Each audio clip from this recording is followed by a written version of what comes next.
even extended family. I didn't say it because I knew that no one was going to take it seriously. Oh yeah, sure. 15, 16-year-old Christopher's writing a book. Sure.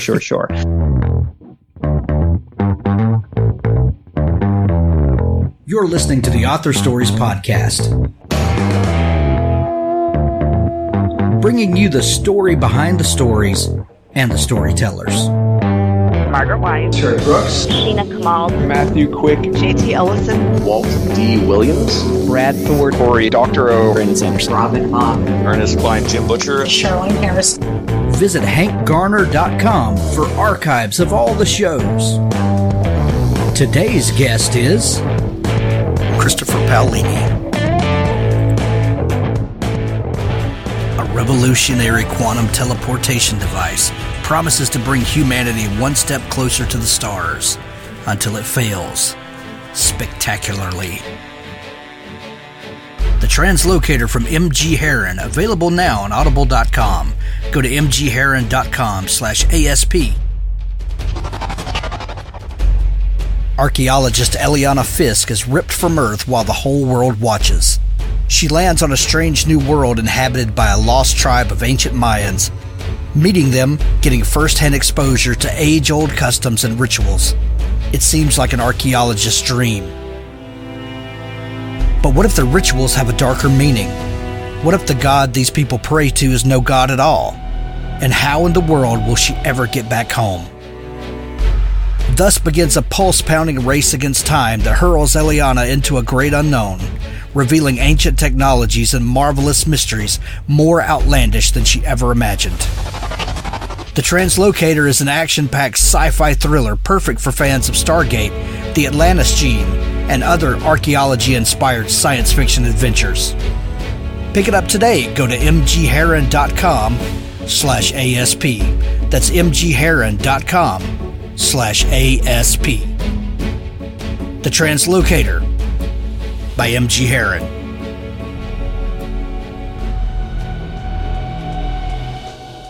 Welcome to Author Stories. Find archives of all the shows at hankgarner.com, and while you're there, never miss an episode by subscribing to the show on Apple Podcasts, Google Play, Stitcher, Spotify, and YouTube. It's free on all platforms.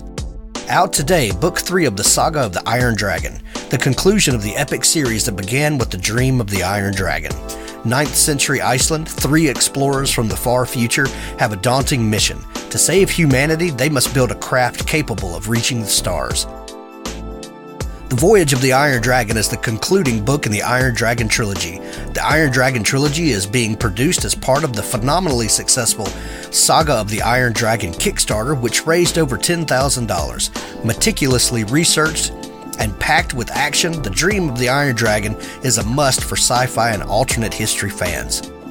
Also, Book 2, The Dawn of the Iron Dragon, is available now from audible.com. There's a link to it in the show notes. Also, thanks to Josh Hayes and Richard Fox for sponsoring the show with their series Terra Nova Chronicles. Books 1 and 2 are out now. Book 3 is coming very soon, and you can get books 1 and 2 combined on audible.com, narrated by the one and only Luke Daniels. If you're a fan of the Ember War series, this continuation is one that you are going to want to have on your Kindle, in paperback, or in audiobook.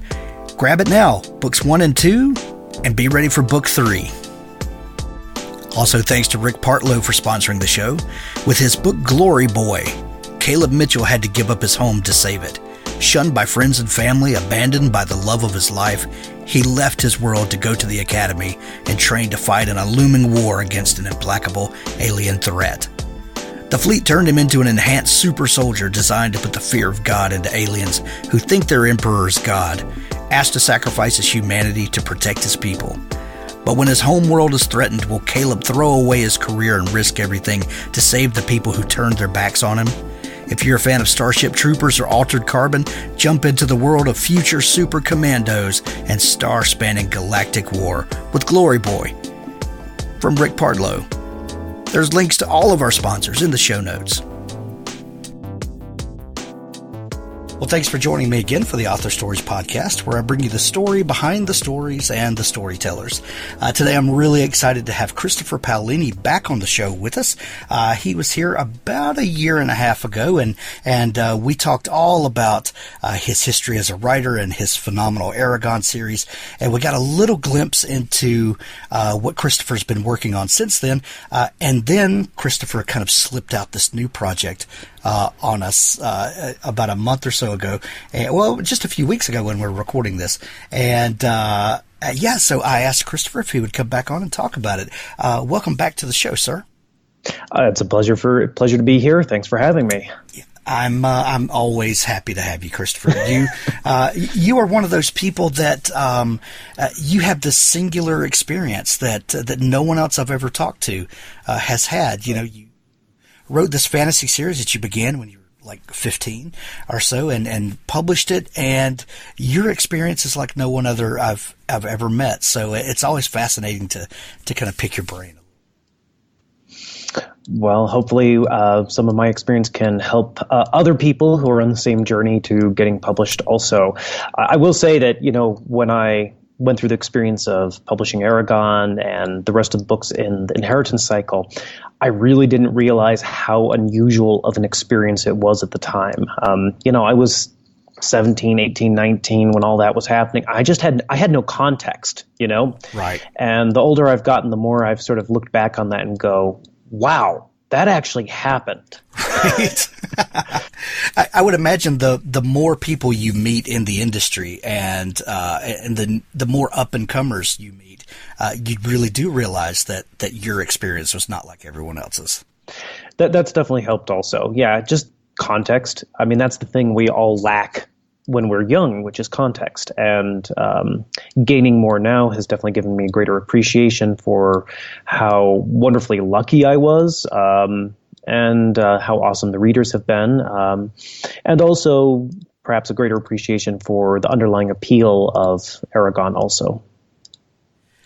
The last time we talked, you said that you were diving into the world of science fiction, which we knew that you have always been a fan of, but you really made, staked your claim in fantasy.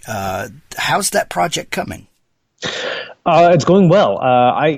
It's funny because I'm kind of having the experience that a lot of writers have before they get their first novel published, where, you know, you write a couple of drafts, you write a couple of books that maybe don't entirely work before you start figuring out a workflow and a system that really works for you.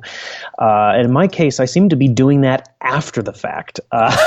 With my sci-fi novel, I finished up the first draft a while ago now, and realized I could do a lot more with the characters in the world and the story. So worked on a second draft, and that didn't quite go far enough with the world and the stories. So I, at that point, had to make a big decision about whether or not I wanted to continue to commit time and effort to a story I'd already been wrestling with for a couple of years. And I just hate to give up on any project. So I said, you know what, I'm going to give this one third go through and see if I can do justice to the idea that I've had in my head for so long. And that's been this third draft, which honestly I should be done in the next month or two. It's actually just going to depend on how much time I spend on the road touring for The Fork, the Witch, and the Worm, the new fantasy novel. But I've been printing out the novel and giving it to my early readers, and so far the response has been just a huge thumbs up from everyone saying, yeah, you got it this time. So, if anyone's feeling discouraged about their own work or has struggled with, getting it right the first time, I mean, the thing is very few of us ever get it right the first time. I did not get it right the first time. If I'd showed people the first draft of Eragon, no one would have published me. I mean, there was a friggin' unicorn in the first draft of Eragon. That's how bad it was. Oh, I love that. I love that so much.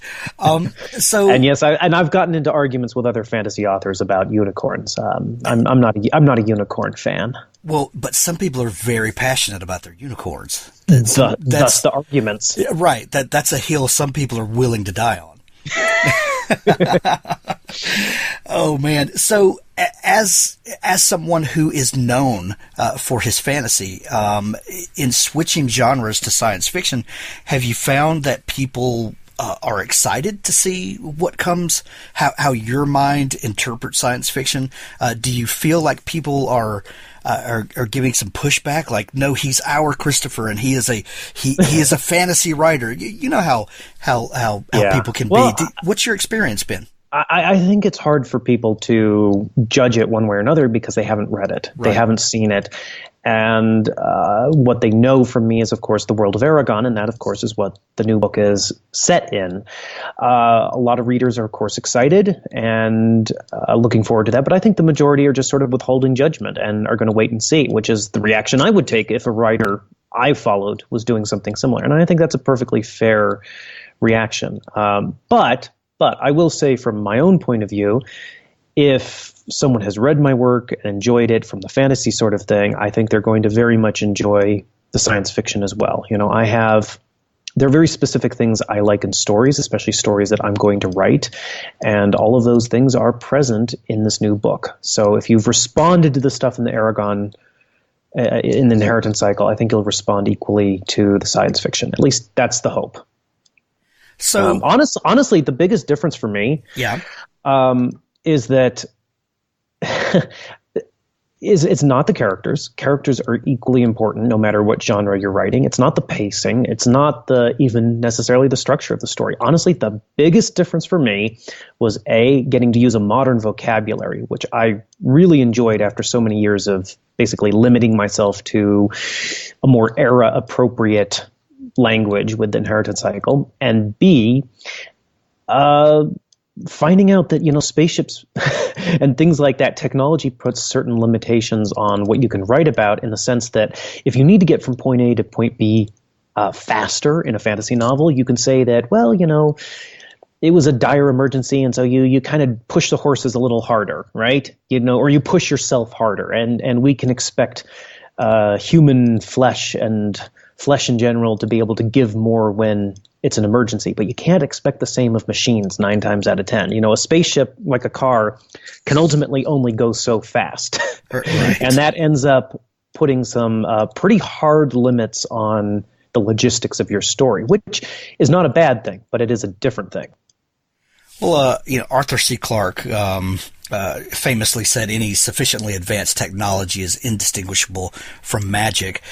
When you're writing future science fiction, with the, I know you just kind of enumerated some of the logistical, differences. But in some ways, is it very similar to writing fantasy, in that you do get to kind of hand wave a little bit and kind of build the reader's imagination with you?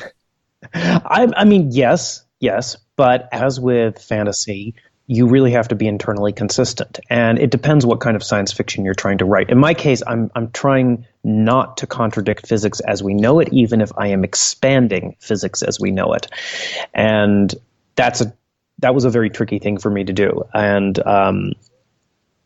it's a balancing act. But at the same time, you have to realize that unless you're actually writing like a science textbook or something, that the story itself is ultimately going to be what's important to the readers. On the flip side, you don't want to be compromising the structural integrity of the world around the characters, so that the reader starts to roll their eyes and saying, "Well, of course they got out of this scrape." Anything's possible because the author just waves his or her hand and gets people out of scrapes based off some new physics or technology that they didn't tell us about previously. And that's no good. Just like with magic, you don't want to be pulling stuff out of changing the basic rules on your last book when facing down with a villain. Right. Assuming one is facing down a villain. Well, usually we are at some point. That's usually, but not always. This is a unique experience that you find yourself in. And when you were writing Eragon and the first book, and no one knew who you were, and no one knew that you were writing a book, and the world didn't care yet that this was going on, that can really be a gift. The kind of solitude and the being unknown can be a gift for a first-time writer because there's no pressure that comes with that. I'm sorry, go ahead. Yeah, and in fact, I actually made a conscious decision when I was working on Eragon to not tell people that I was working on it. I mean, my immediate family knew I was writing, of course, but my friends at the time, even extended family, I didn't say it because I knew that no one was going to take it seriously. Oh yeah, sure, 15, 16-year-old Christopher's writing a book. Sure. So it was one of those things where, I withheld that because I needed to actually do it before talking about it. And there's some psychological research that has proven that if you say you're going to do something, a lot of times you can end up sort of getting the psychological benefit of actually doing it just by saying you're going to do it. And that can end up removing the motivation to put in the work to accomplish what you need to accomplish. If you go around saying, oh, I'm going to donate $1,000 to XYZ, or oh, I'm going to write this giant novel, and then you don't actually do it. So I do like to keep my fans in the loop with what I'm doing, so that they've got some sense of what's going on. But yeah, I think it's more important to just do the thing rather than talk about the thing. Sure. Well, because now you have lots of writer friends. You've been connected with lots of other writers. You have a certain standing in the community. Do you ever rely on some of these other authors? Like, would you critique a section of the book? Are you kind of holding on to that anonymity again to get the story out? Well, I would only critique someone else's work if they specifically asked me for it. But as for my own work, yeah, there are a few people I've shown my stuff to.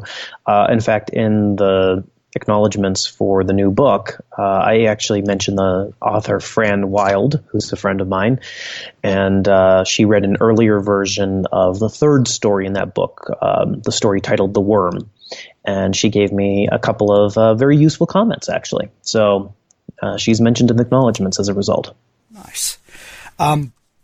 So you're in the midst of working on this new project, and Eragon just won't leave you alone, apparently. What is this new project? Where did it come from? And just tell us kind of where we find ourselves in the world of Alagaësia. Well, I just have not been able to stop thinking about the world and the characters since I finished the last book in the series. I think that's probably to be expected, given that I worked on the main series from 1998 until 2011 when the last book was published. I mean, that's a big chunk of your life, no matter who you are or how old you are. And as a result, I keep finding myself, like many of the readers, wondering, what are the characters up to? What are they doing? What's happening with XYZ? And wouldn't it be cool if such and such a thing happened? And a number of those thoughts and ideas have popped in my head over the years. And some of them are full-length book ideas. Some of them I've even laid the groundwork for in the main series for a big, massive upcoming book. But I haven't tackled any of them because I've been working on other projects and I did need a break. But about a year and a half ago, 2 years now, I finally reached the point where I really wanted to write something in the world of Alagaësia. And so I'd seen a movie that I'm not going to name because you never know who you're going to work with in Hollywood, but I'd seen a movie that wasn't entirely successful, let's put it that way. And my sister and I had sort of dissected the structure of the film, and we're discussing, what could have been done instead of what was done. And that prompted me to think about a couple of interesting structural things. And as a result, I sat down and wrote the third story, The Worm. And I'd always wanted to write more about the Urgals, and also I wanted to write about a dragon that was more of like and I realize these are some spoilers, so fair warning to everyone. I wanted to write about a dragon that was a destructive force, like the old dragons of myth and legend. All of my dragons up to this point have been, for the most part, a little bit more friendly than is traditional. And so I wanted to do something different. And so then, but then the story itself was too short to publish. it was also a fun challenge for me to see if I could write a self-contained story without taking 1 million published words to do it. And that I really enjoyed. So yeah, I had that story, and that just sort of sat around until this year when I got sort of a bug in my ear to write another one, and that ended up being the first story in the book. And that story actually started out because of a tweet from a fan. 2017, a fan tweeted me and said, hey, what's happening? Tell us something about what's happening with the character of Murtagh, who was one of the main characters in the inheritance cycle. And I was feeling a little flippant at the time, so I just kind of said, oh, well, he's fighting a bunch of enemies with a magic fork that he named Mr. Stabby. And wouldn't you know it, that just would not get out of my head. So I ended up writing a story that sort of used those elements. Oh, that's fantastic. It looks like there are about 9 stories in the book. Is that right? There's 3 main stories, and okay. then there's a framing device around all of them, which is another story, and that one's about Eragon and is from his point of view. So it is essentially a lot of smaller stories, but they tie together into a main narrative. Gotcha. Are all of the stories written by you? No, the middle story, The Witch, was written by my sister, Angela, and she was the inspiration for the character of Angela the Herbalist that kind of spoofed my sister with that character, and she had a good sense of humor about it. So this time around, she said, hey, I've got an idea for something I'd like to write from the point of view of that character.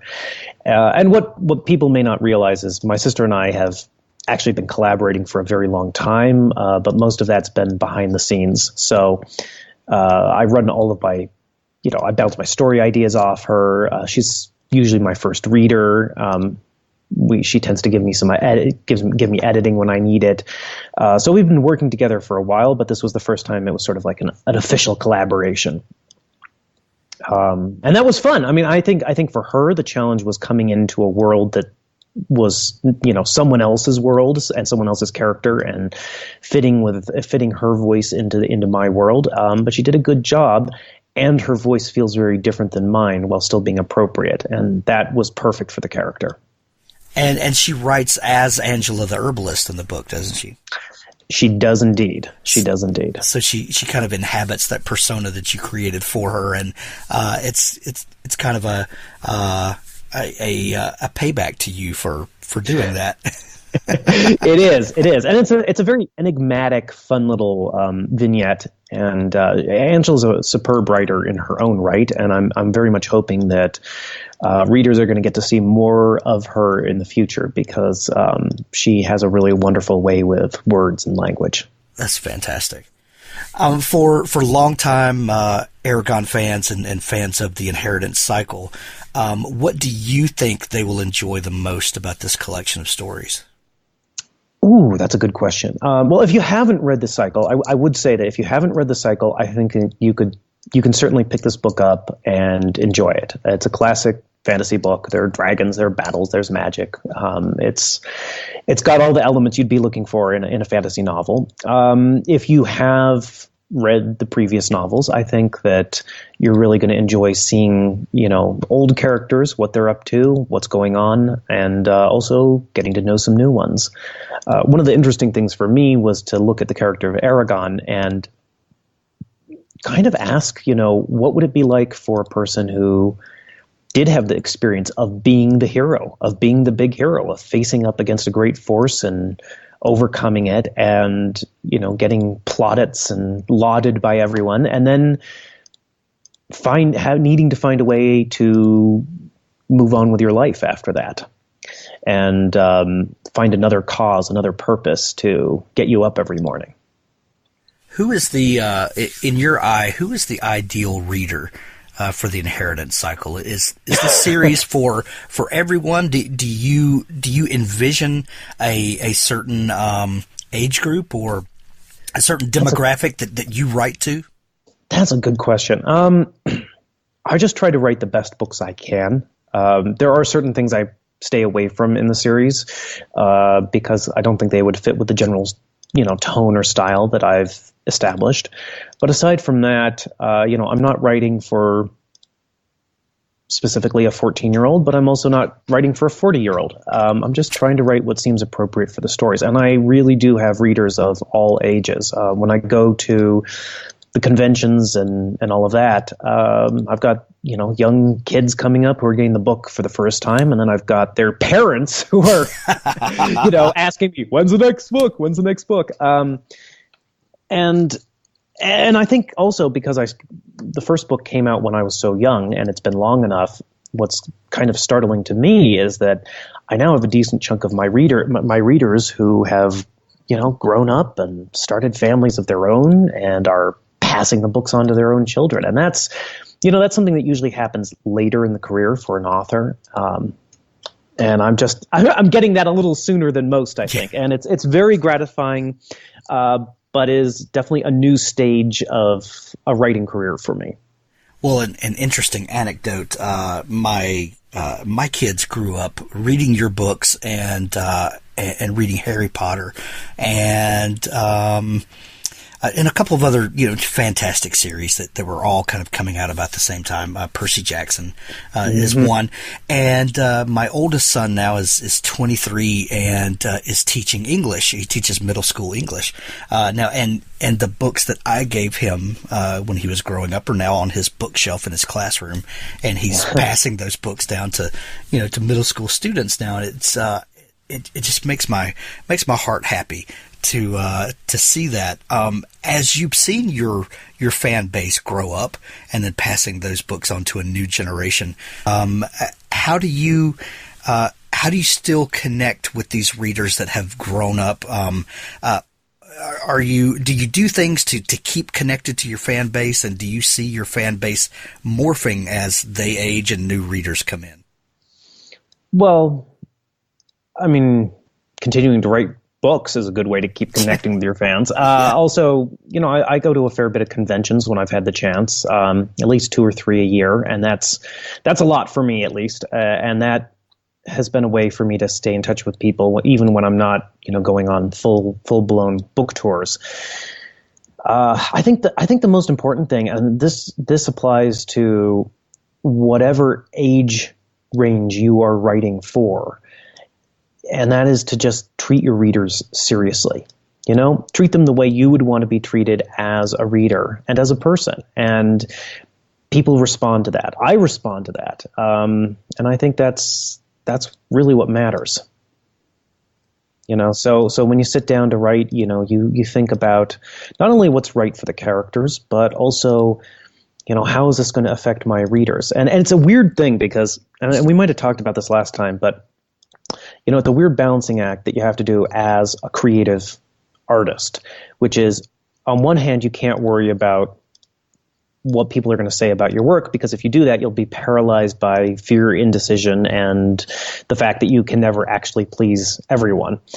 But at the same time, if you completely ignore your audience, you can end up writing things that don't appeal to anyone. And it is a very delicate balancing act. I think, at least for me, the easiest way to deal with that has been to sort of separate the two processes. So, when actually writing, you don't think about anything but your own desires with regard to the story. How do I want this to read? How do I want this to look? How do I want this to feel? But then in the editing process, that's where you think about the audience. How is this actually coming across to the reader? And what can I do to enhance that experience?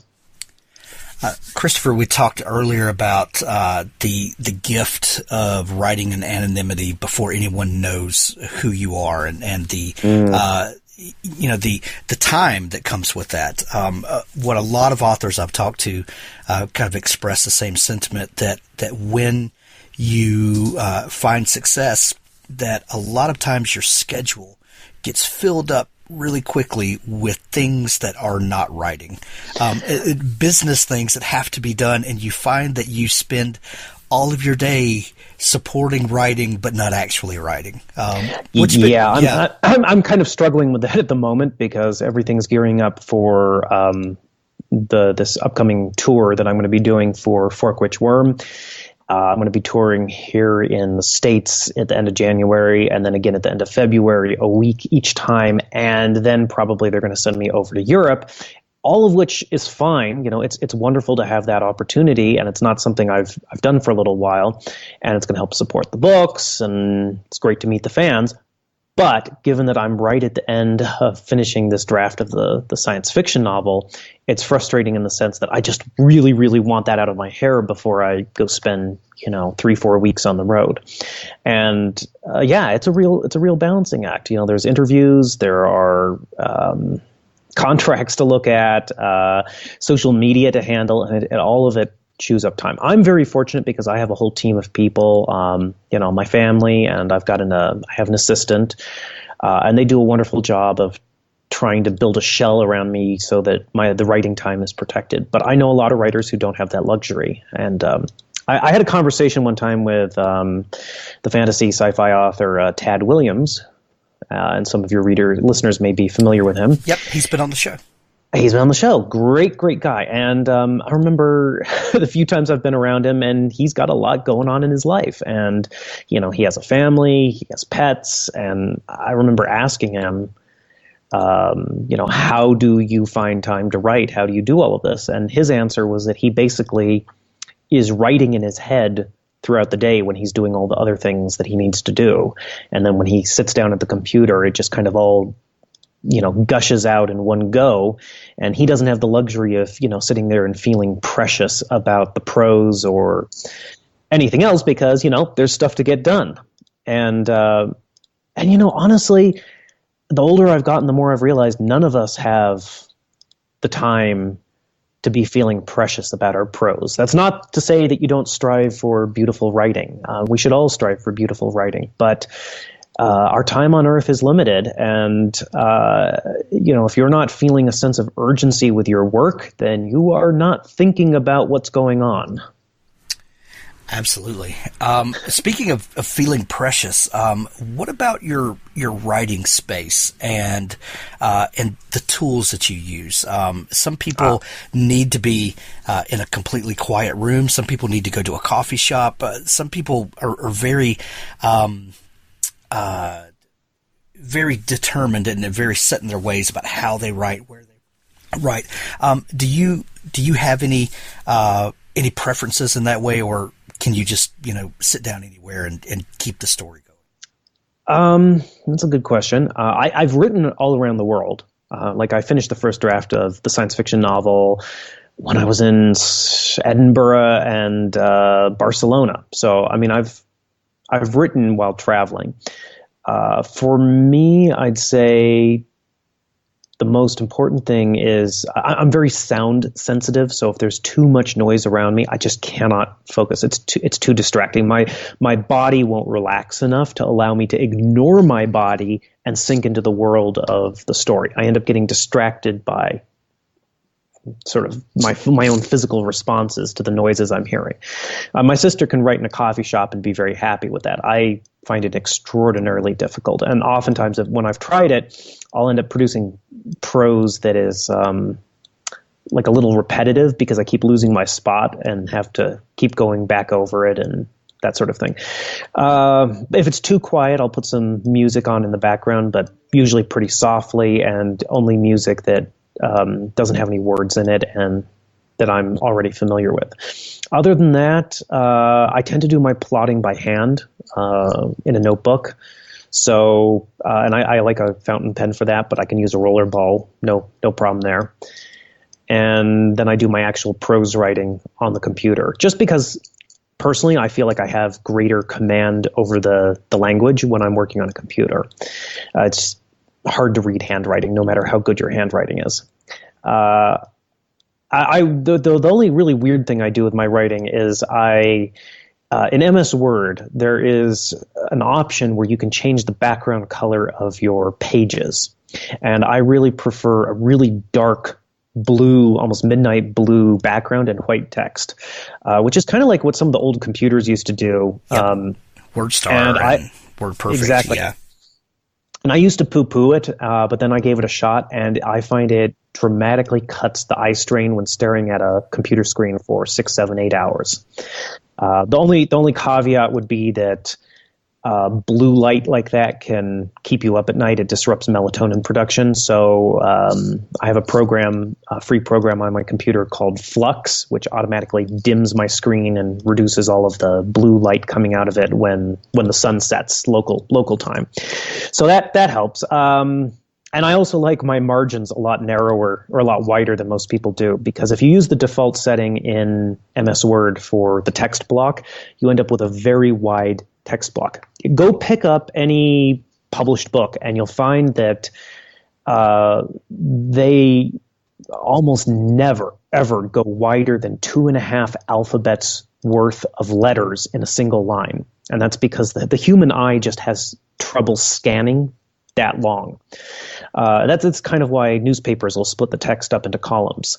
And so I find that if I use the default text block setting in MS Word or most word processors, that I end up with paragraphs that are too big for what they're actually going to look like in a published book. And of course, then I don't actually have a good sense for the published length of my work in terms of page count.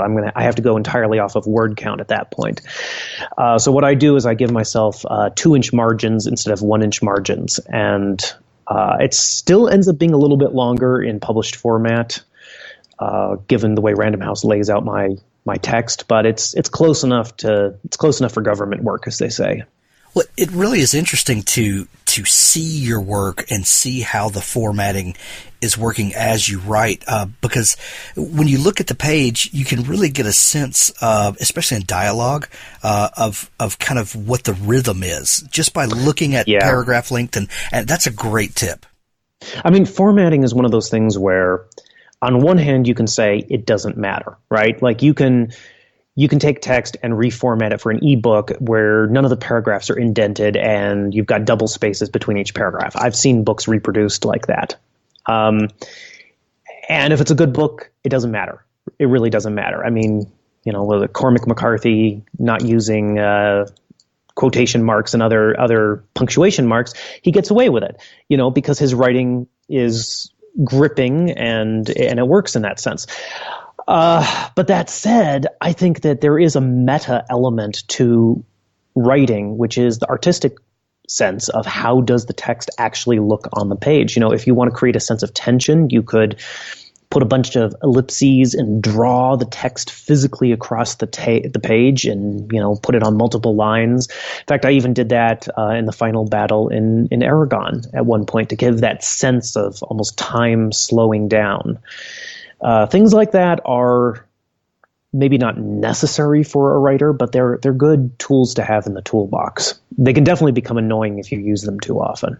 Well, I really like the idea of writing in a plain text editor and just getting the words out with no distraction. But every time I've tried that, I always come back to MS Word or Google Docs or some other standard word processor for the exact same reason that you're talking about. We live and work in an age now where we can control those things, and I think it does make a difference. It makes a difference to see how your work is going. And you're going to have to work in MS Word anyway.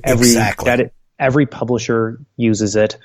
You have to learn how to use track changes. Now, I've been using MS Word for a very long time, and it's a lot more flexible than a lot of the other word processors out there. You can customize the toolbars. You can literally customize, what you're going to see in the drop-down menus. You can customize every single key combination there is. And in fact, I've done things like that with track changes. Like I've got a key combo programmed in where I go command apostrophe, and it will hide the markup completely, but keep the final text. So then I can make all the changes I want with track changes on. I can edit, I can make the changes, and then I don't have to be distracted by all these marks on the page. And then if I need to see the markup, I can do that also. Little things like that are, again, not necessary to be a successful author, but they are real quality of life issues when you start dealing with large manuscripts. Another trick I got, and I have to give credit, I got this from Brandon Sanderson, was learning how to use the document map. Oh, yes. in MS Word. And for those who don't know, it's basically where if you MS Word has styles, and if you apply those styles to different chunks of your text, like if you have one style that you apply to all of your chapter headings, for example, MS Word will build a map, a document map that'll appear on the left-hand side. You can access along with the search bar and everything else that lets you bounce around inside your own manuscript. You can just click on those headers and it'll bounce you to that point in the manuscript. And you can even do like nested levels. So, for example, I'm doing something new in my science fiction novel. I have subchapters within each chapter, and I also have sections. The book's divided into large sections. So sections, chapters, subchapters, and each one of those gets a different style. And as a result, those get they show up as collapsible lists on the side in the document map. And when your manuscript's well over 200,000 words, that starts becoming extremely useful. Well, I know a lot of people that use Scrivener, and one of the things that they talk about as being one of the benefits that they appreciate is the ability to go in that left-hand sidebar and grab a scene or a chapter and just drag it to another point in the document. And I actually made a YouTube video of how to do that in Word with the document map, and you can do the same thing. You can, in the document map, grab scenes or chapters or whatever heading you've given it and drag. Wait. Yes. What? Yes. What? Because I heard that, but wait. Are you on a Mac or a PC? PC, but I don't think that feature's available on Mac. Really? Because Sanderson told me something similar, and I remember when I did the research on that, I don't think they've implemented that on the Mac. Well, that is I will double check. Okay, do that. If you are on a PC, you definitely have that ability to just click and drag chunks of your novel around. But that said, I mean, if you're having to restructure major parts of your novel late in the game, you've probably got other problems going. I've never actually had to use that, but I just did it as a response to Scrivener's better. But I'll include that in the show notes, and if anyone gets any benefit from it, then great. But actually, I could have used that with my second book, because I had some whole bunch of different POV shifts, point of view shifts in that book that I had not previously written, and I ended up needing to move a whole bunch of them around during editing for pacing reasons. And that feature would have saved me some time. Absolutely. Well, Christopher, it's been so much fun talking with you again. I know we could just talk all day. But the new book is The Fork, the Witch, and the Worm, Tales from Alagaësia, Volume 1. If people are, God forbid, just learning about you and want to dig into more, you do. I know that you have a fantastic website that you're always engaging with people at. Where can they find you online? Well, social media. I'm pretty active on Twitter and Instagram, and even have quite a few posts up on Facebook. So at Paolini on Twitter, and the same at Christopher_Paolini on Instagram, that sort of thing. I'm usually posting weird stuff on Twitter, so come join me. And I also post fairly regular updates on the current projects and tour info. And people can also find me on my website, which is paolini.net, and that has all the links and all the information, and has deleted scenes from the books, and interviews I've done with other authors, and cool behind the scenes art, and it's fun stuff. And I should also shameless self-promotion here. Absolutely. I should also mention that Barnes & Noble has released a special collector's edition of Eragon to sort of coincide with all of this. And it has it's like 49 pages of, just shy of 50 pages of extra material, including all sorts of stuff on the world building, art, deleted scenes from the character Murtag's point of view, a full color map of the world of Alagaësia. A lot of stuff that's basically most of it's never seen the light of day before. And that's available in your nearest Barnes & Noble. You're making the collector in me twitch a little bit. So it's really cool. I mean, I've had a lot of editions of the books over the years, and this one, I put a lot of work into it myself, and especially with the colored map, that sucker is just gorgeous. And I would just, last of all, I would say, with the Fork, the Witch, and the Worm, I hope people do give it a shot because even though it is a shorter novel for me, it is still a full-size book. In fact, it's longer than the first Narnia book, for example, as a size comparison. And as with all of my work, I poured my heart and my soul into it. And my sister did as well for her section. And I hope people enjoy it. I mean, if you like dragons, give it a shot. And who doesn't? I would think the dragons are represented more than the unicorn people. But we'll see. We'll see. But yes. Christopher, it's always a pleasure to talk to you. Thank you for taking time to come back on the show. You're one of the nicest guys in the business, and thank you for being so generous with your time.